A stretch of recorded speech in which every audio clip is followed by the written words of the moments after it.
Sean bienvenidos a este nuevo video. Hoy hablaremos sobre el muestreo por aceptación por atributos.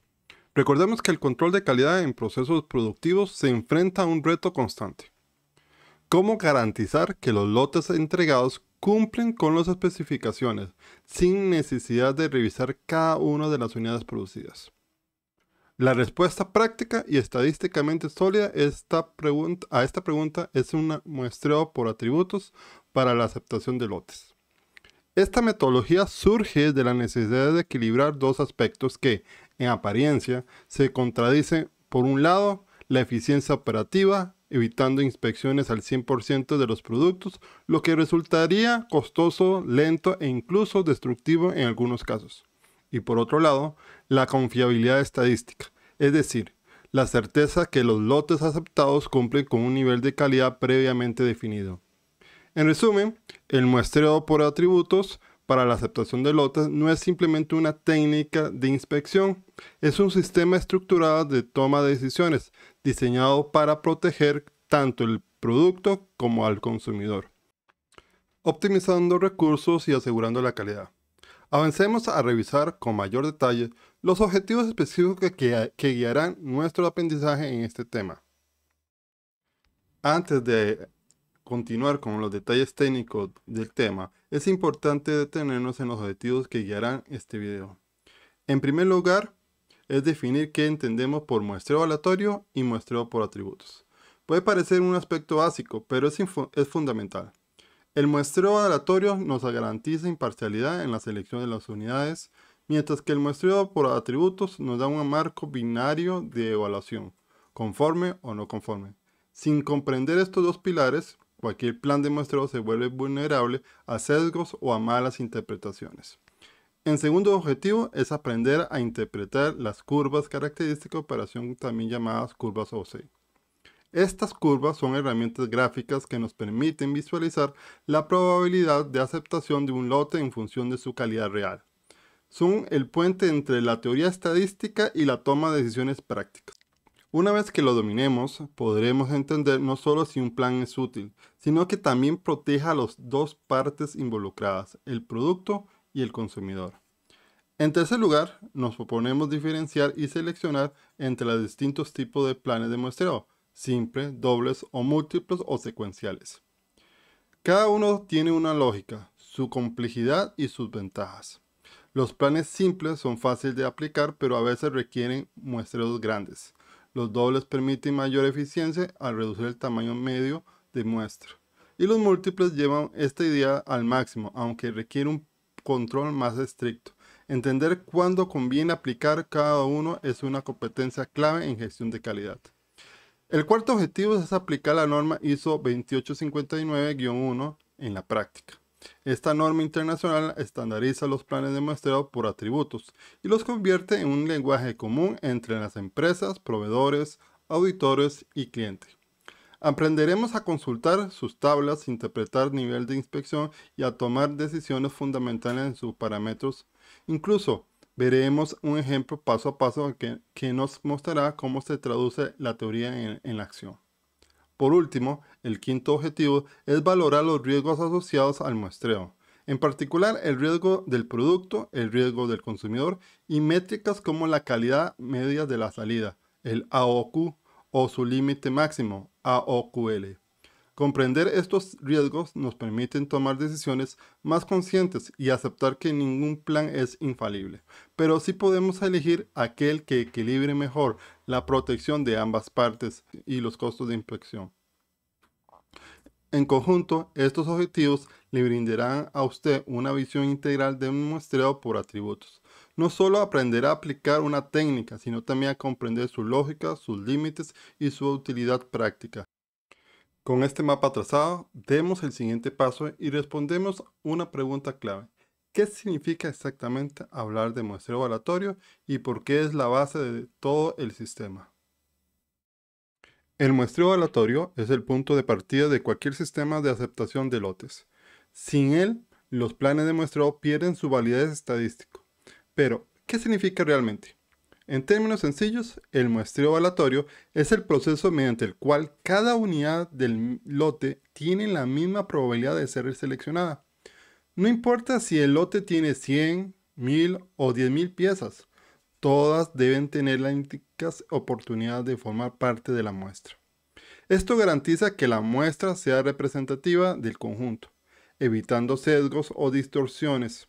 Imagine un inspector que por comodidad selecciona siempre la pieza que está al inicio de cada caja o en la parte superior de un pallet. Es muy probable que esa pieza no refleje lo que ocurre en todo el lote. El resultado sería engañoso y el plan de muestreo inútil. El principio de la aleatoriedad también implica que la selección de una unidad no altera la probabilidad de selección de las demás. En otras palabras, la elección son independientes. Esta independencia es crucial porque asegura que el comportamiento observado en la muestra sea comparable al del resto del lote. ¿Cómo logramos este muestreo aleatorio en la práctica? Existen varios métodos. El más clásico es el uso de tablas de números aleatorios, donde se siguen secuencias generadas sin ningún patrón. En la actualidad, se utiliza con frecuencia programas de software estadísticos especializados, capaces de generar listas de selección imparciales y reproducibles. También existe el muestreo sistemático con aleatoriedad inicial, en el cual se selecciona un punto de partida aleatorio y luego se sigue intervalos regulares. Este método es válido siempre que se cumplan las condiciones de que todos los elementos tengan la misma probabilidad de ser incluidos. La importancia del muestreo aleatorio no puede subestimarse en la garantía de imparcialidad en el proceso de inspección. Gracias a él, la decisión de aceptar o rechazar un lote no depende de una muestra sesgada, sino de un grupo de unidades que reflejan de manera justa la realidad del proceso productivo. Podemos verlo como una fotografía, si la selección es aleatoria. La foto capturará el verdadero estado del lote. Si no es, podemos verlo como una fotografía. Si la selección es aleatoria, la foto capturará el verdadero estado del lote. Si no lo es, será como tomar una imagen recortada y parcial, que puede ocultar los defectos o exagerar los problemas. Este principio se aplica en todos los sectores industriales, desde la inspección de empaques en plantas de alimento hasta el control de microexponentes en la industria de electrónica. En todos los casos, el muestreo aleatorio actúa como una piedra angular de la confiabilidad estadística. En conclusión, el muestreo aleatorio no es solo un procedimiento técnico, sino un acto de rigor estadístico y de transparencia en la inspección. Si se respeta, los planes de muestreo por atributo son una herramienta poderosa. Si se ignoran, cualquier conclusión pierde credibilidad. Ahora que tenemos clara su definición, avancemos hacia la siguiente etapa, conocer las ventajas que aporta el muestreo aleatorio y por qué se convierte en un requisito indispensable en la gestión de calidad.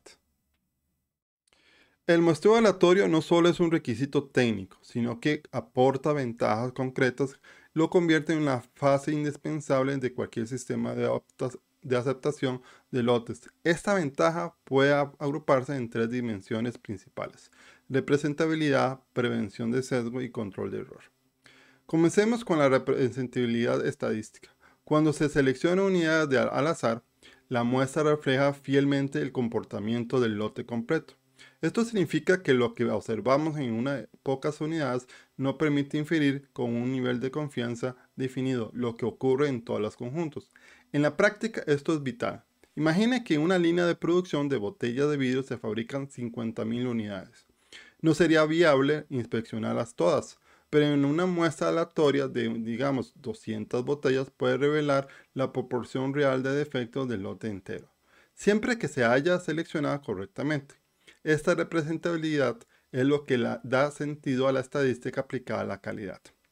En segunda ventaja, es la prevención de sesgos. En la práctica, es común caer en la tentación de elegir las unidades que parecen más accesibles o que lucen mejor. Esto ocurre, por ejemplo, cuando un inspector toma solo los productos que están en la parte superior de un pallet o los primeros que salen en la línea. El problema es que esta selección no solo son imparciales, puede ocultar defectos que se encuentran en otras partes del lote o exageren problemas que no son representativos. El muestreo aleatorio elimina esta posibilidad, asegurando que la selección sea neutral y objetiva. En otras palabras, evita que la decisión dependa de la conveniencia del inspector o de la apariencia superficial del producto. La tercera ventaja es el control de errores estadísticos. El muestreo aleatorio permite cuantificar los riesgos de equivocarse. Sabemos cuál es la probabilidad de aceptar un lote defectuoso, o sea, el error tipo 2, o de rechazar un lote bueno, el error tipo 1. Esta capacidad de medir y controlar el error es lo que diferencia un sistema estadístico de una especificación improvisada. No se trata de adivinar, sino de tomar decisiones fundamentales y probabilidad calculada. Más allá de estas tres dimensiones, el muestreo aleatorio también genera confianza entre las partes involucradas. Cuando un proveedor y un cliente saben que las muestras se seleccionan sin sesgo, ambos aceptan los resultados como válidos y transparentes.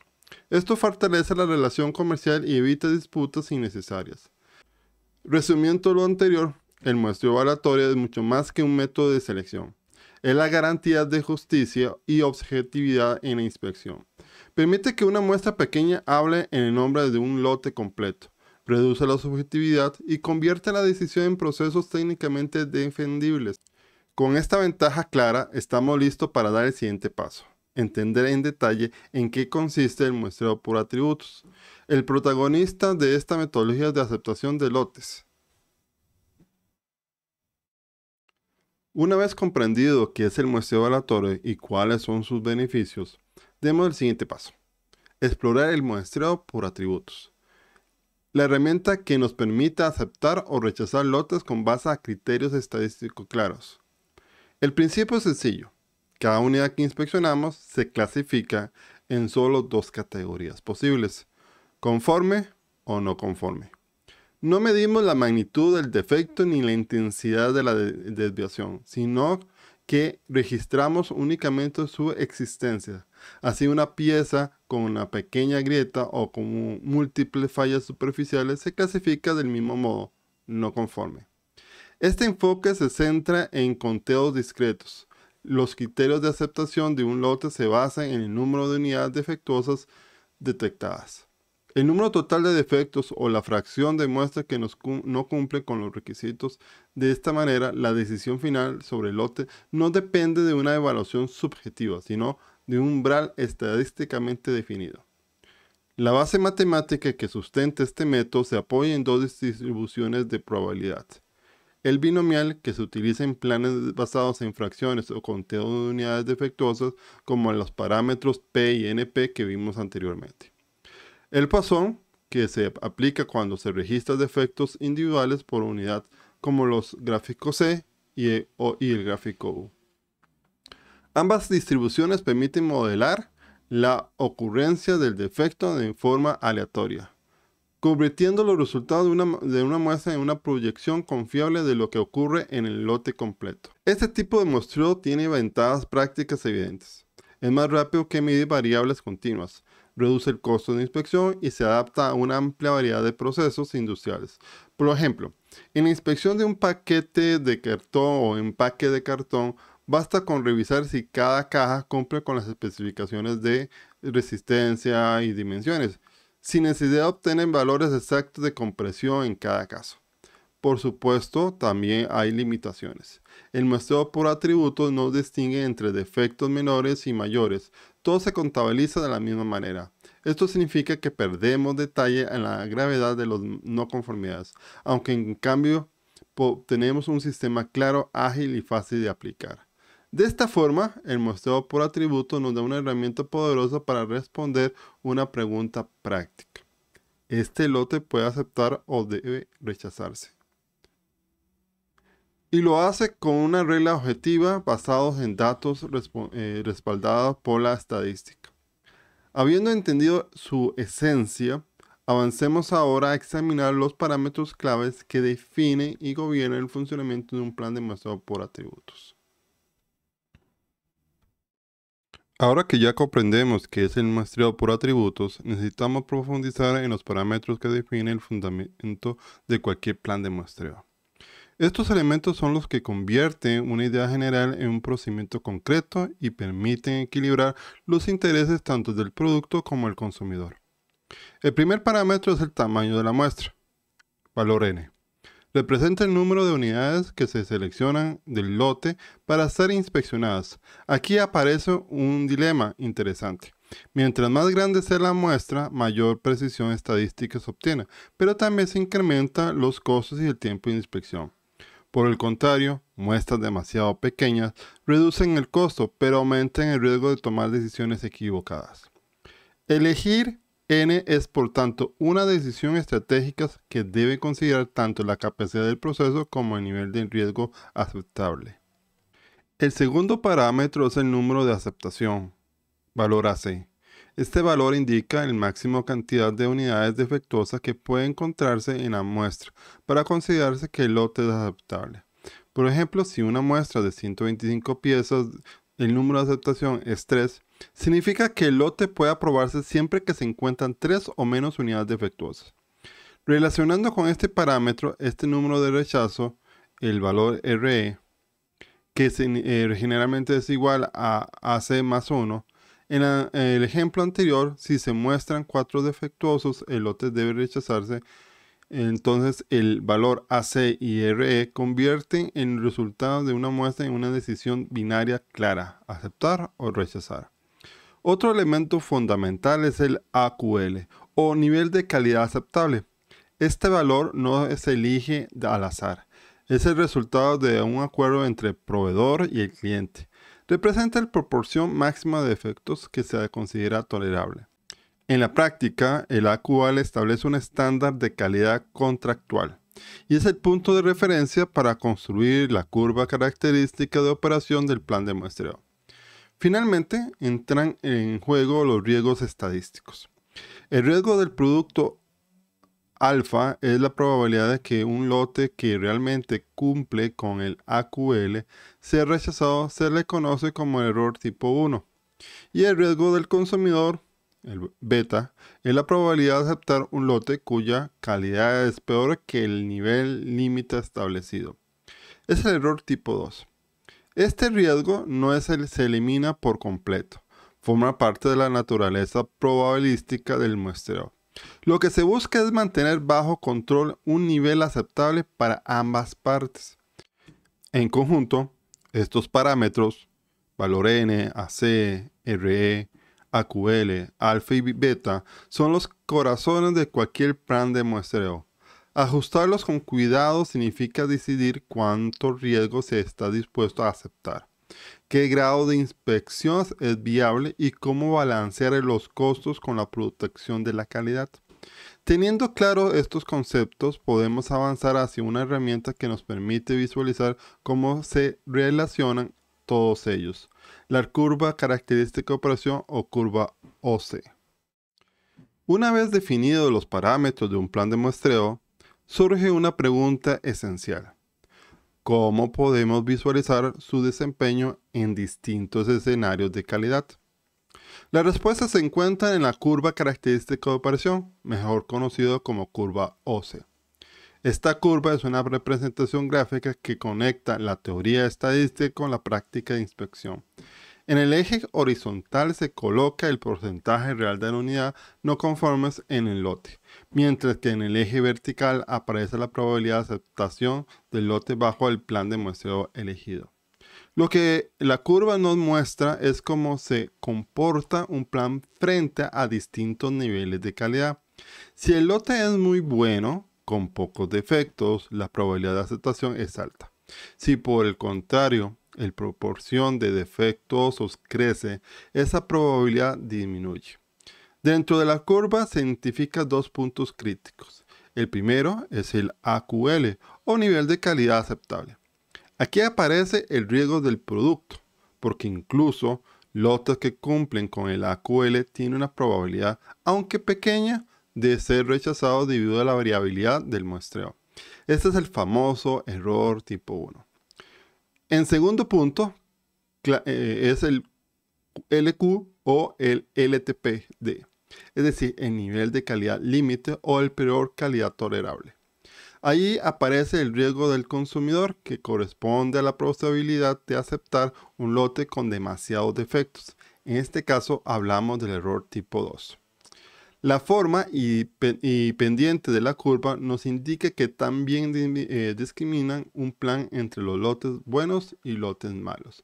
Una curva con pendiente pronunciada tiene un mayor poder de discriminación, separa claramente lo aceptable de lo inaceptable. En cambio, una curva más plana refleja un plan menos preciso, en el que el riesgo para producto y consumidor se solapa. Podemos imaginar la curva OC como un filtro de probabilidad. Cuando un lote de buena calidad pasa por ese filtro, casi siempre será aceptado. Pero cuando se trata de un lote deficiente, el filtro reduce drásticamente la probabilidad de aceptación. De esta manera, la curva nos da una imagen visual del equilibrio entre protección al producto y protección al consumidor. Gracias a este recurso gráfico, podemos comparar planes, valorar su efectividad y tomar decisiones más informadas. No es solo un gráfico técnico, es una herramienta que traduce números y parámetros en una representación clara de los riesgos que asumimos. Con esta visión general, demos el siguiente paso: aprender a interpretar en detalle la curva OC, comprendiendo cómo se calcula y aplican los riesgos del producto y del consumidor. Ahora que conocemos la forma general de la curva de características de operación, es momento de detenernos en su interpretación práctica. Es lo que realmente le da valor como herramienta de gestión de calidad. El primer aspecto a considerar es el riesgo del productor, representado por la letra griega alfa. Este riesgo refleja la probabilidad de que un lote cuya calidad es aceptable, es decir, que cumple con el AQL, sea rechazada injustamente. En términos estadísticos, hablemos de un error tipo 1. Para el productor, este escenario implica costos adicionales, reprocesos, retrasos en la entrega o incluso la pérdida de un cliente a pesar de que el producto cumpla con lo acordado. En extremo opuesto aparece el riesgo del consumidor, conocido como beta.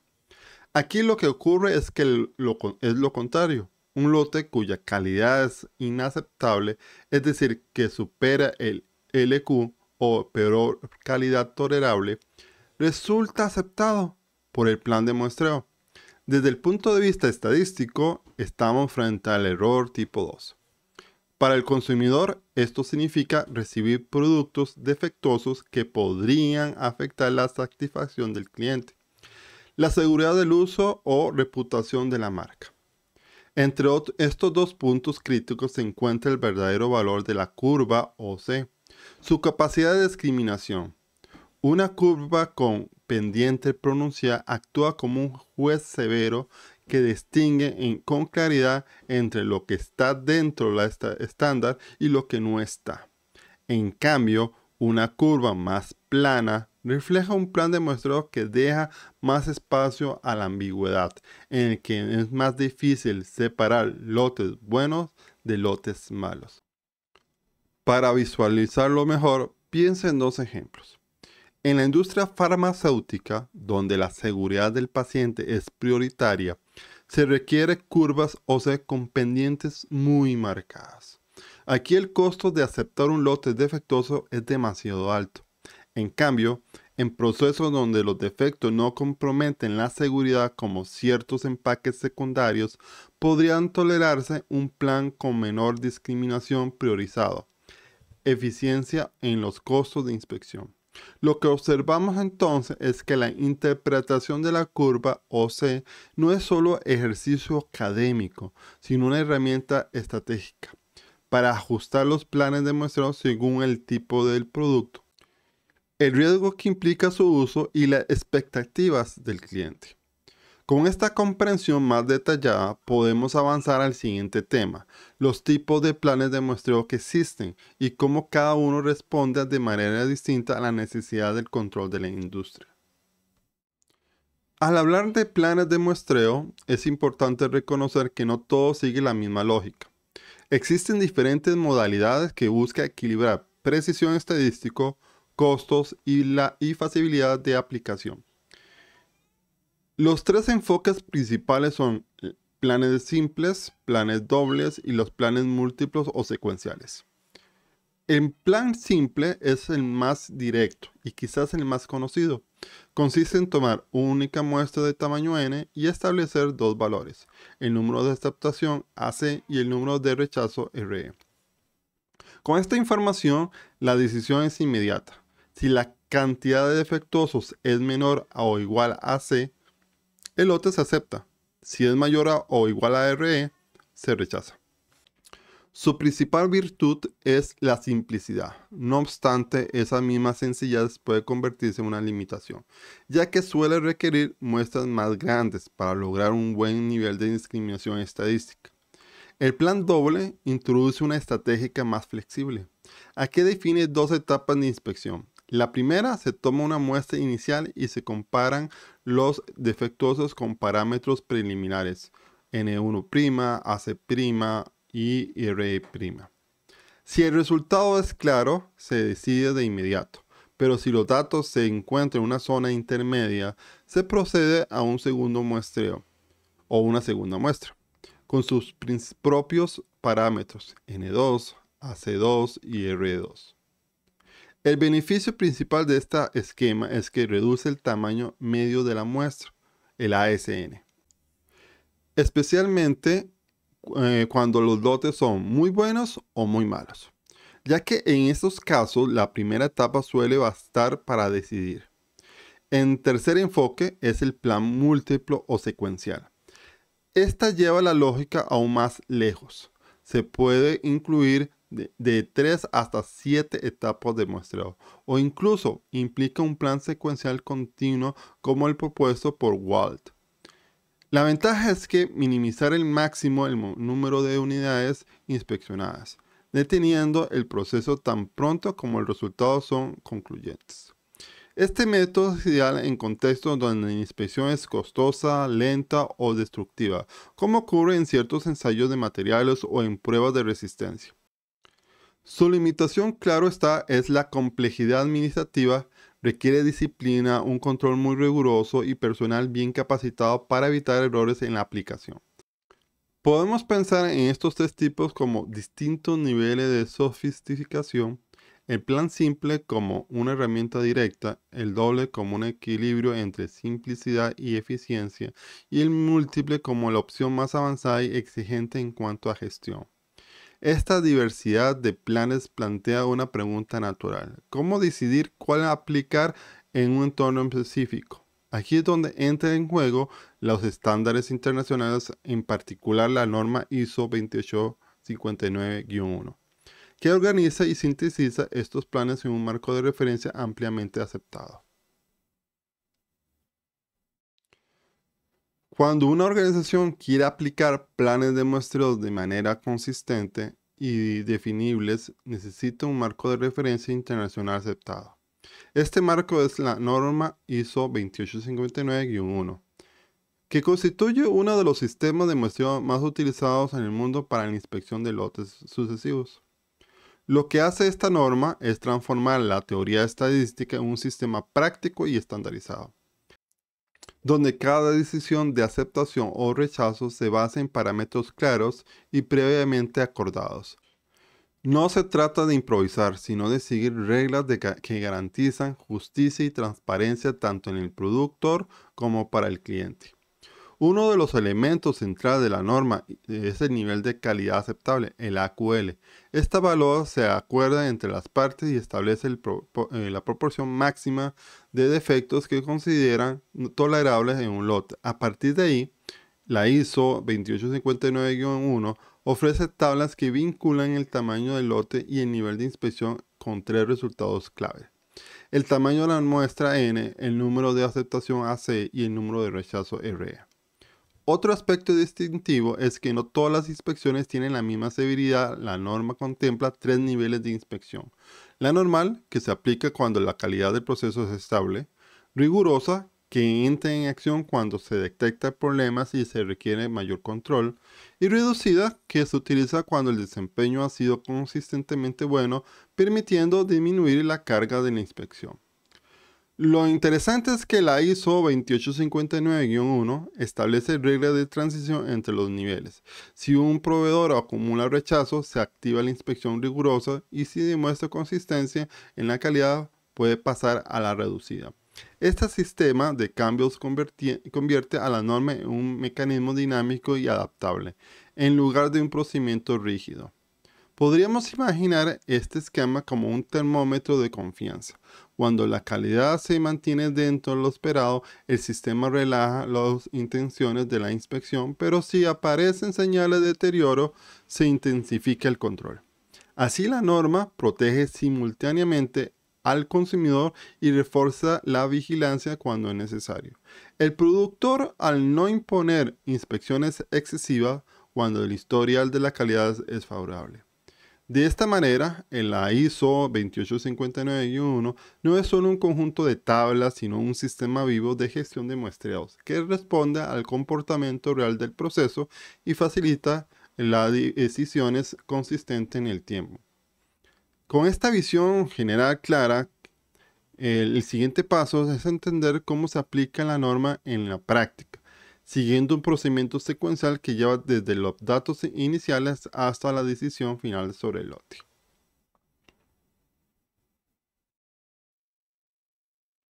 La norma ISO 2859 en su documento 1 no solo ofrece tablas y parámetros, también define un procedimiento claro para implementar un plan de muestreo.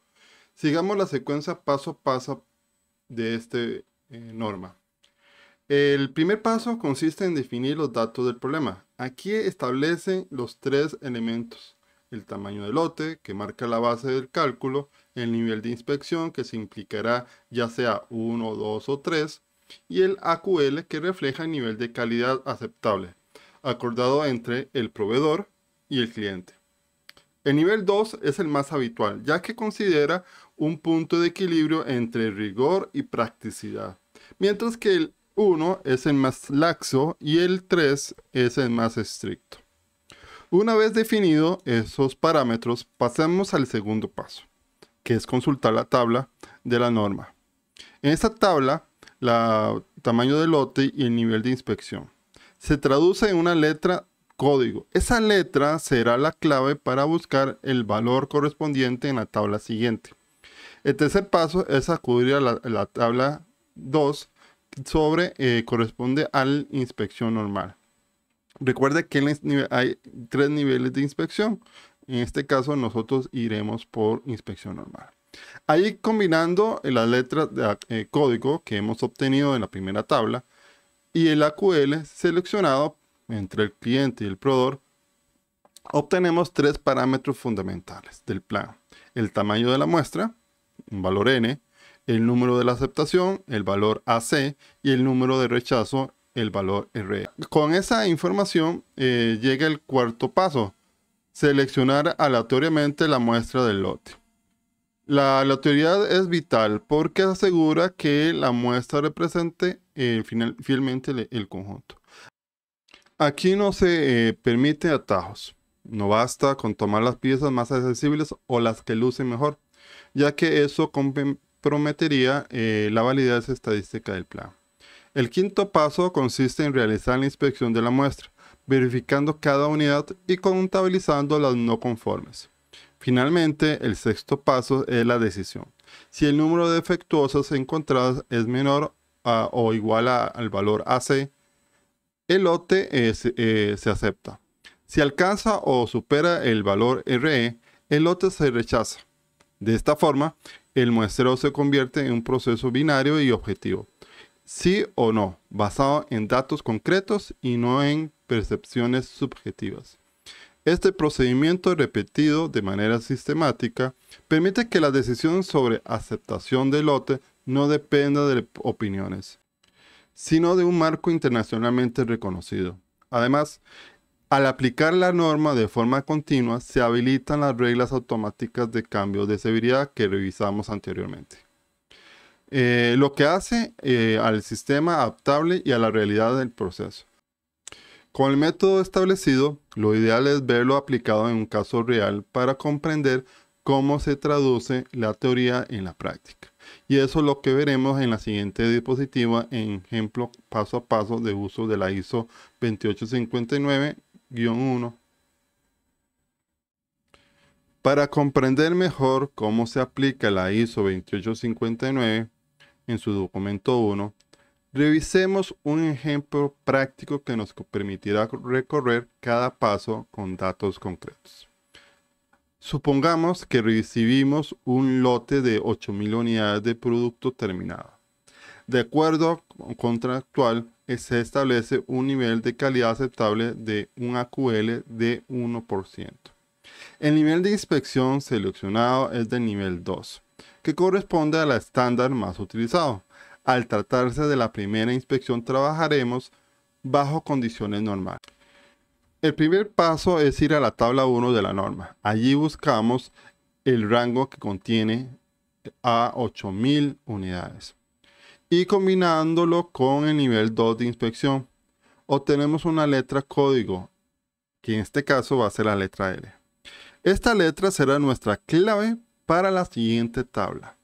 Luego consultamos la tabla 2A correspondiente a una inspección normal en esta versión de norma que estamos trabajando. Obviamente, en versiones actualizadas podría cambiar el orden de la tabla.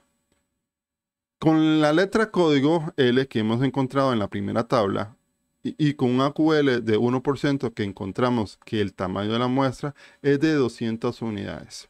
Además, la tabla nos da los parámetros de decisión, un número de aceptación AC de valor de 5 y un número de rechazo o valor RE de un valor de 6 unidades.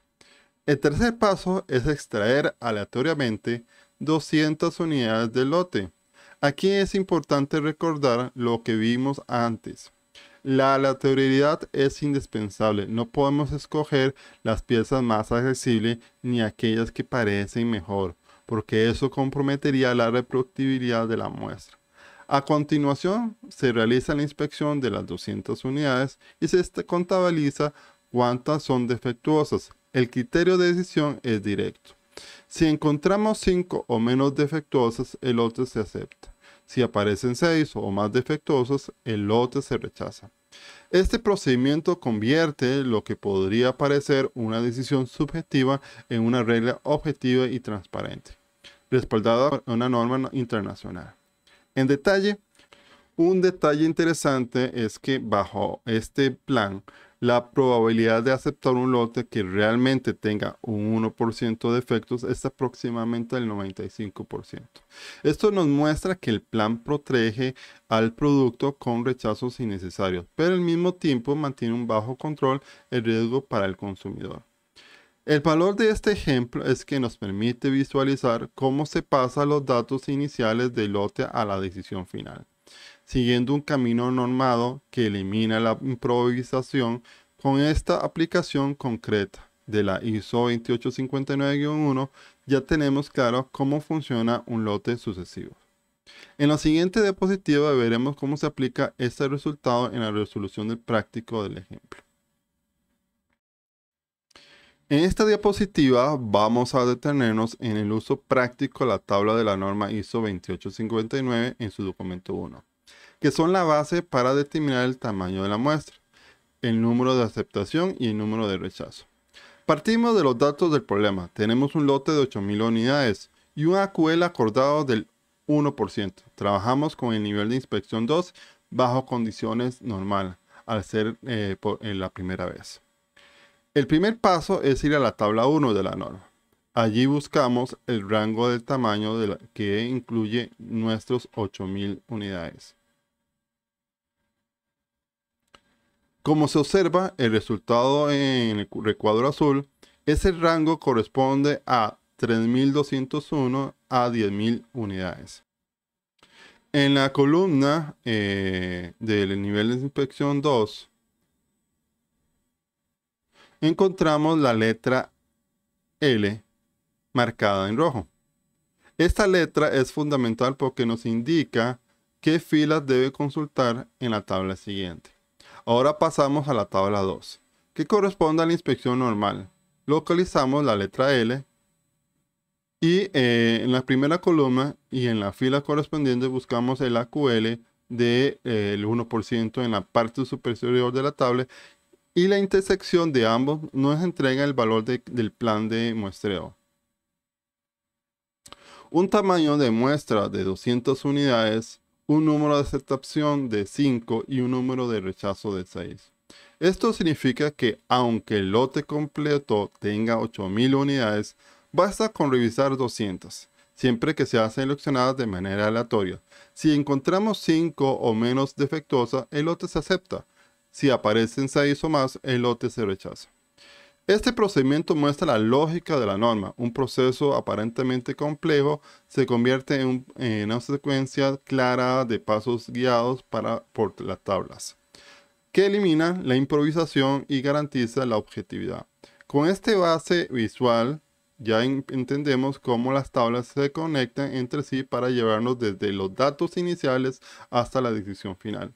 Ahora exploraremos qué ocurre cuando nos enfrentemos a un escenario distinto, los lotes aislados, en los que no existe un historial de producción o de proveedor que sirva de referencia. Al aplicar planes de muestreo, no basta con saber si un lote se acepta o se rechaza. También necesitamos medir el efecto global del sistema de inspección a lo largo del tiempo. Aquí entre dos indicadores fundamentales, la calidad media de la salida o AOQ y el límite máximo de calidad media de salida o AOQL. La AOQ o Average Outgoing Quality representa la calidad promedio de los lotes después de que se aplican el plan de muestreo. Pensemos en dos escenarios. Cuando un lote se acepta, pasa tal como está, con su proporción real de defectos. Cuando un lote se rechaza, la normal es que sea sometida a una inspección al 100%, donde se elimina o reparan las unidades defectuosas. Como resultado, la calidad de salida mejora. La AOQ refleja entonces una combinación de ambos casos. Lotes aceptados con su calidad original y lotes rechazados que, tras la inspección completa, salen prácticamente sin defectos. Es una forma de visualizar cuál es la calidad que en promedio llega finalmente al cliente después de aplicar el sistema de muestreo. El segundo concepto es el AOQL o Average Outgoing Quality Limit. Este valor señala lo peor escenario posible, la máxima proporción de defectos que el cliente podría recibir en promedio. Bajo el plan de muestreo, utilizando, dicho de otra manera, es un techo que limita hasta dónde puede llegar la calidad de salida en condiciones adversas. Estos indicadores tienen una gran utilidad práctica. Permite responder preguntas como ¿qué tan bien protege el plan al consumidor en el largo plazo? ¿Qué ocurre si el proceso empieza a fluctuar? ¿Cuál es la proporción máxima de defectos que podría escapar al control? Por ejemplo, un plan con un AOQL del 2% garantiza que, aun en el peor escenario, nunca más del 2% de las unidades entregadas al cliente será defectuosa en promedio. Esto genera confianza y ayuda a negociar estándares de calidad en contratos y auditorías. Lo interesante es que el AOQ no es un valor fijo, sino que depende del nivel de calidad real del proceso. A medida que aumenta la proporción de defectos en el lote de entrada, el AOQ también crece hasta alcanzar un punto máximo. Ese punto es precisamente el AOQL. Podemos visualizar estos indicadores como un control a nivel macro, mientras el AQL y los parámetros de aceptación nos ayudan a tomar decisiones sobre lotes individuales. La AOQ y el AOQL nos muestran la foto completa de cómo se comporta el sistema en su conjunto. Ahora que entendemos cómo se mide el desempeño global del muestreo, es momento de identificar los errores más comunes que pueden comprometerlo y sobre todo aprender cómo evitarlos. Aunque los planes de muestreo por atributos están respaldados por una norma internacional y principios estadísticos sólidos, su efectividad depende de gran medida de la forma en que se apliquen en la práctica. Es aquí donde suelen aparecer errores que pueden comprometer la validez del sistema. Uno de los fallos más frecuentes es utilizar el AQL sin acuerdo entre las partes. Recordemos que el AQL no es solo un parámetro técnico, sino también un compromiso contractual. Si el proveedor lo define de manera unilateral, el cliente puede sentirse desprotegido. Si es demasiado estricto, el fabricante podría enfrentar rechazos constantes que eleven los costos. La clave está en la negociación y documentarlo de forma clara para que ambos actores compartan la misma expectativa de calidad. Otro error es ignorar la viabilidad real del proceso. Algunos responsables de calidad aplican los planes de muestreo como si la producción fuese perfectamente estable, pero los procesos tienen altibajos naturales, y si esa variación no se considera. El sistema de inspección puede oscilar constantemente entre niveles normal y rigurosos si que ellos lo reflejen. Necesariamente un deterioro real de calidad. También es común caer en la tentación de seleccionar muestras por conveniencia. Esto ocurre cuando los inspectores toman las unidades que están más a mano o que parecen en mejor estado. Estos sesgos rompen la base de nuestro muestreo aleatorio y generan una falsa sensación de seguridad. Un lote aparentemente aceptable podría esconder problemas serios que nunca se detecten, porque las piezas conflictivas no fueron incluidas en la muestra. Un error adicional es no llevar registros históricos completos de las inspecciones. Sin datos acumulados es imposible evaluar tendencias, calcular la probabilidad real de aceptación o ajustar los parámetros del plan. Además, una auditoría externa, la ausencia de evidencia documental, resta credibilidad a todo el sistema. Lo importante aquí no es solo reconocer los errores, sino entender que cada uno de ellos tiene un costo.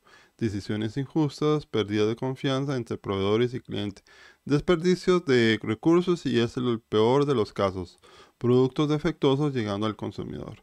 Por eso resulta esencial reforzar la disciplina en la aplicación de muestreos y acompañarla con buena práctica, que fortalezca el sistema.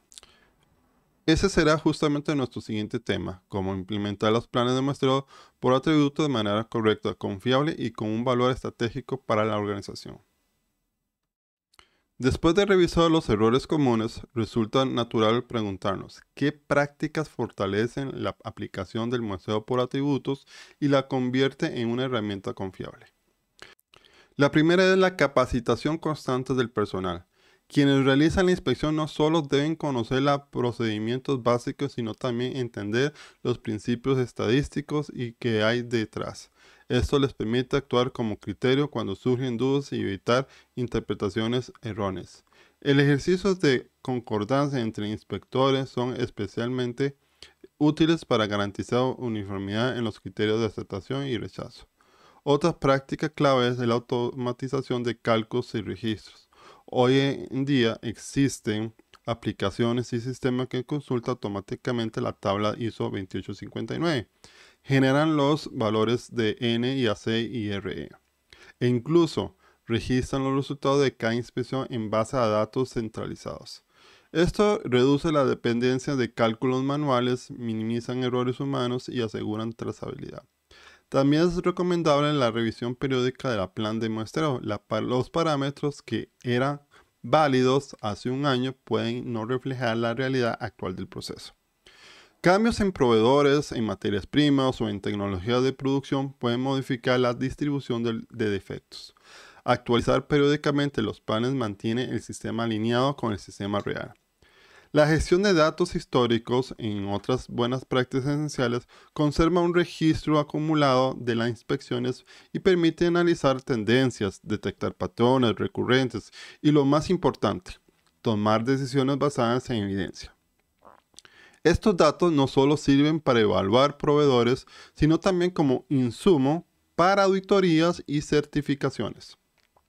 Por último, es necesario ver el muestreo por atributos como parte de un ecosistema de control de calidad más amplio.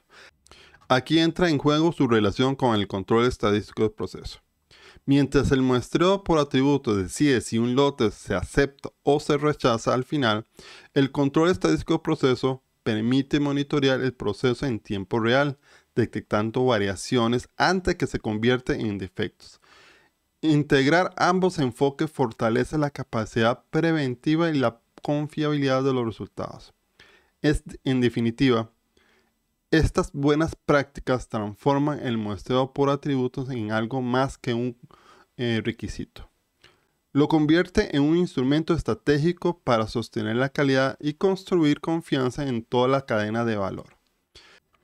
Con estas recomendaciones como base, demos el siguiente paso para entender cómo se enlaza esta metodología con otras de las herramientas más poderosas de gestión de calidad, el control estadístico del proceso.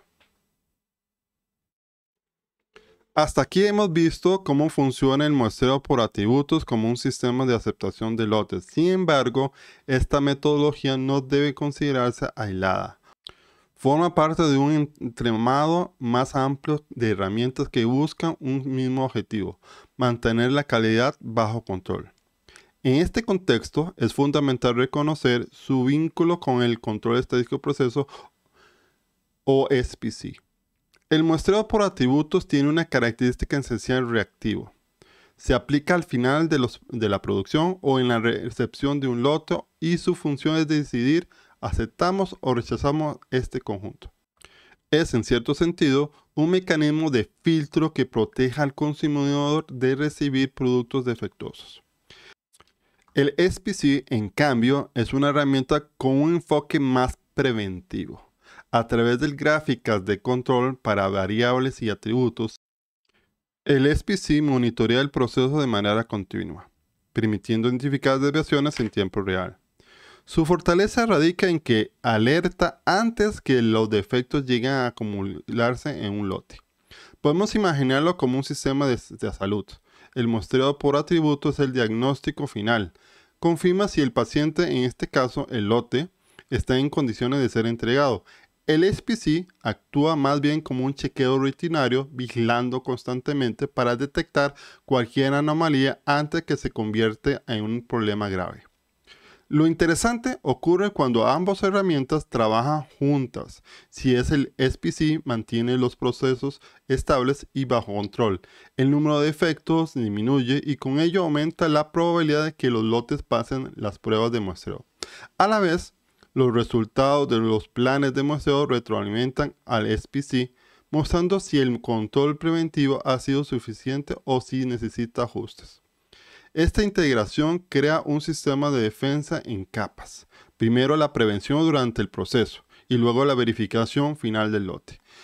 Ninguna de las dos metodologías por sí sola asegura la calidad total, pero juntas refuerzan la confianza en que los productos cumplen con los estándares acordados. Con esta conexión clara entre SPC y el muestreo por atributos, podemos dirigir la mirada hacia adelante. El siguiente punto nos permite observar cómo la tendencia actual en digitalización e inteligencia artificial están transformando esta práctica en un sistema más ágil y efectivo. El muestreo por atributos, aunque surgió hace décadas, sigue evolucionando.